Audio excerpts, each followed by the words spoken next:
At 10 years old, I became an adult. Brain tumor, cancer, three of the scariest words you'll ever hear, especially when you're a kid. In January of 2020, this is 2022. In January of 2010, I had surgery to remove a brain tumor for the second time. Although the tumor was removed successfully, pretty much everything that could go wrong did go wrong. I spent the next 3 months in the intensive care unit. I lost the ability to swallow and was on a feeding tube for more than a month. Think about that for just a minute. If you try not to swallow for even a few minutes, it'll drive you crazy. I developed bacterial meningitis, which led to the onset of hydrocephalus. Hydrocephalus is when the fluid in your brain doesn't drain properly.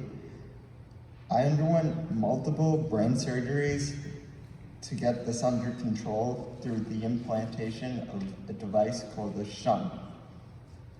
This condition I will live with for the rest of my life.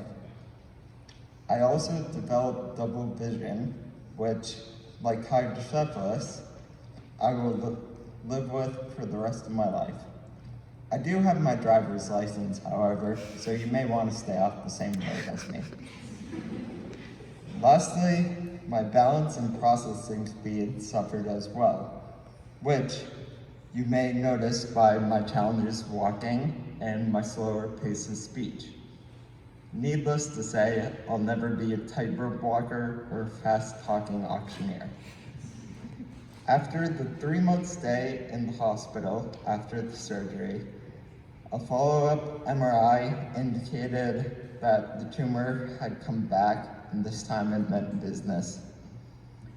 In just 90 days, it was almost as big as it had been before the surgery. It was April of 2010, and although I didn't know it at the time, the doctors told my parents there was a good chance that I would not live to see Christmas.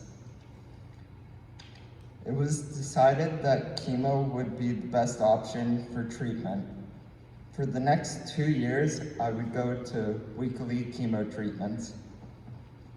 My mom or dad would pick me up from school, and I would hang out at the hospital for a couple hours doing my homework while the controlled dose of poison was infused into my body. For those of you who don't know that, that's what chemo is, poison. It kills the good cells along with the tumor cells. That's why people lose their hair and get sick. And boy, did I get sick. My plastic bucket became my best friend those 2 years. After the 2 years, the doctors decided that they needed to stop it because it would start doing more harm to my body than good. An MRI shortly after the conclusion of chemo revealed that the tumor was still active. After consulting with some of the best neurosurgeons and cancer specialists at Yale, Mass General, and Boston Children's, it was decided to go with proton radiation at Mass General. Proton radiation is a relatively new technology that delivers radiation energy only to the tumor, so it damages much less tissue before and after the tumor, as traditional radiation does. As a result, it is more effective and the potential side effects to the patient are significantly less. For almost 2 months, my dad and I lived in an apartment in Boston while I received daily radiation treatments at Mass General. The proton radiation itself only took about an hour for the entire appointment, So I had a lot of time to do fun things, such as meet Patrice Bergeron and Andrew Ferrens, and for those of you who are into this sort of thing, see Phineas Gage's skull. There's a tradition at the Mass General Proton Center that on your last day of radiation, you ring a bell to celebrate completion of your treatment. I'm happy to say that that day was March 8th, 2013. And while I never used the word cured, I've not had any treatment, and my MRIs remained stable since that time. Cancer robbed me of my childhood. Before my tumor, I was a skilled soccer player. During and after my battle, playing soccer became going to physical therapy appointments.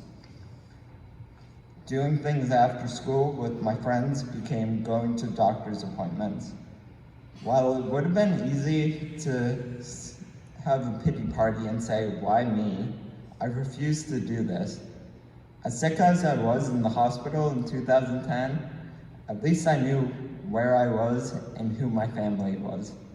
There were kids in the rooms next to me that were on breathing tubes and unconscious.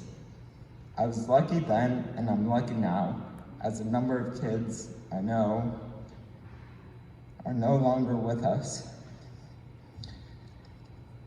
There are a couple of life lessons that I learned that apply to everyone, whether you're dealing with cancer or not. First, it is vital to keep a sense of humor. Laugh at yourself and your situation.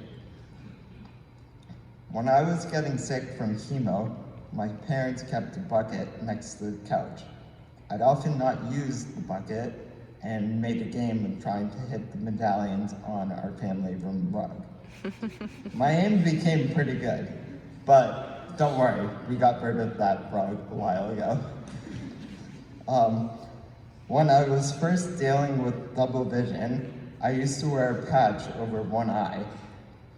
One time, we were out in public, and a little boy about 5 years old came up to me and pointed at me and said, "You only have one eye." I decided to have some fun, and I moved the patch from one eye to the other and said, "Yeah, I have one eye, and I can move it too." He screamed and ran away. Lastly, no matter what life throws at you, you can never give up. Some days, you may feel so bad that all you can do is put one foot in front of the other. But that's okay. You're moving forward. I'm incredibly fortunate and humbled to be an engineering student here at WPI. In just over a month, I'll be graduating with my degree in mechanical engineering from this very challenging school. I'll also be starting a job as a manufacturing engineer at GE Aviation. Neither I nor my family could have ever imagined this would be possible when I was in the thick of my battle. Through my journey, I have learned how incredibly precious life is and not to waste it. I've learned that something good can always come from something bad, and most importantly, you can never, ever give up.